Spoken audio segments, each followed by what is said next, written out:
Hi, this is JulieWaldorf.com, and I have Chris here who's home free, as you say. Not homeless, but home free, right? Yes. And you're 23 years old, and you travel about. Yep. And you've been home free for 3 years. 3 years. And you were telling me that it's hard to sleep outside. Is that right? Yes. Why is it hard to sleep outside? Well, I mean, most of the time I kind of make it difficult on myself to sleep outside through my past and what I've gone through in my life. Just learning lessons. I mean, right now at this moment, there's a lot of like barriers. There's a lot of fences. So that's like what makes it difficult because I can't really walk far. There's roads that I can't walk on. The public, like it's nice. It's a nice area. Places will be cool. Like people will be nice, but it's hard to find a place to sleep because there's so many buildings. Parks are restricted because of like what they call home bum life. People drinking alcohol a lot, doing drugs. Right.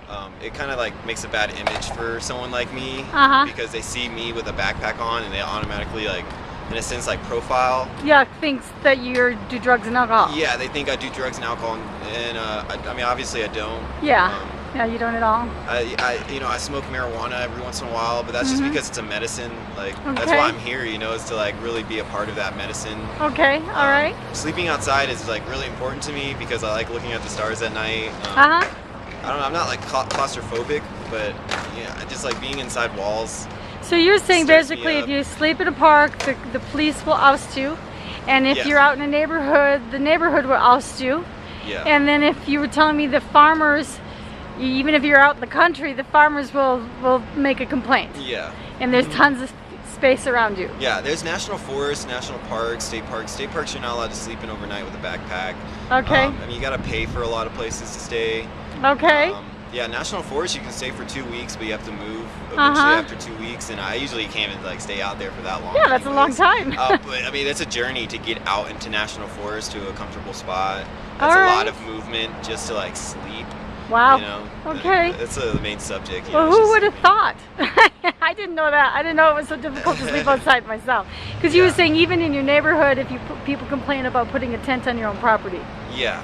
Yeah. Yeah, I mean, you can like sleep outside. People do it, camping and stuff. But if you're a family and you're like giving people money, then yeah, they're gonna let you sleep outside. That's like what it's dedicated for. Is like so people can come and sleep outside. But I mean, being me, like I don't really have like a necessity for money. Right. I mean, it's a need. It does like help out a lot with my life. Right. But I want to like grow my own food and like be able to trade with people, barter. Yeah.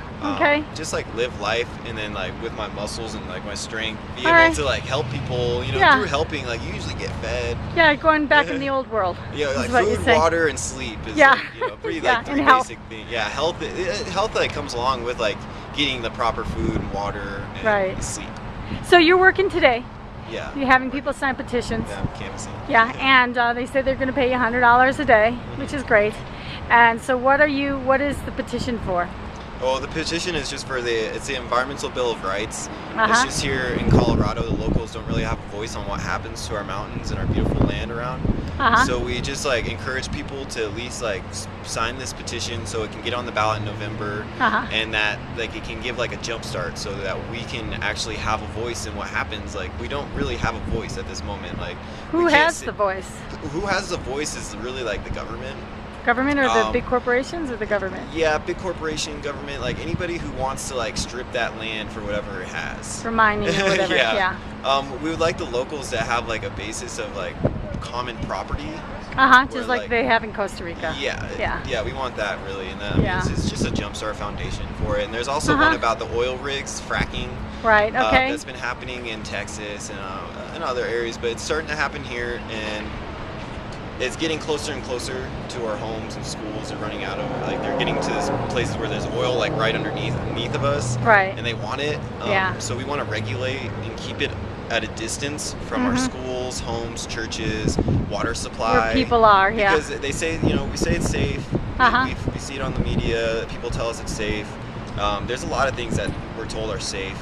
And, but they lie. Yeah, it's not even really like a lie. It's just like we're humans. Like we make mistakes. I make mistakes. Like I'd say I'm eco-friendly, but it doesn't mean like I can't drop a can on the ground Right. and like leave it there. Right. Yeah. You're You know, just it's human. very easy to do that, and so with these like really heavy processes of like fracturing the rock, me with my like conscious like I don't know common sense really like I just feel like that could mess something up. You know, you're like fracturing the earth. Like I don't ever like I'd dig like a 3-foot hole to poop in or like to compost, put gray water in, and like you know dispose of things properly out in the woods. But like I'll never like dig really deep into the ground. I mean, there's aquifers, so that's nice if you're going into an aquifer. That's like fine, but you're digging like super deep and then blasting rock. So I mean, to me, it just seems like you know there can be a mistake. There's room for mistake. Huge room for mistake.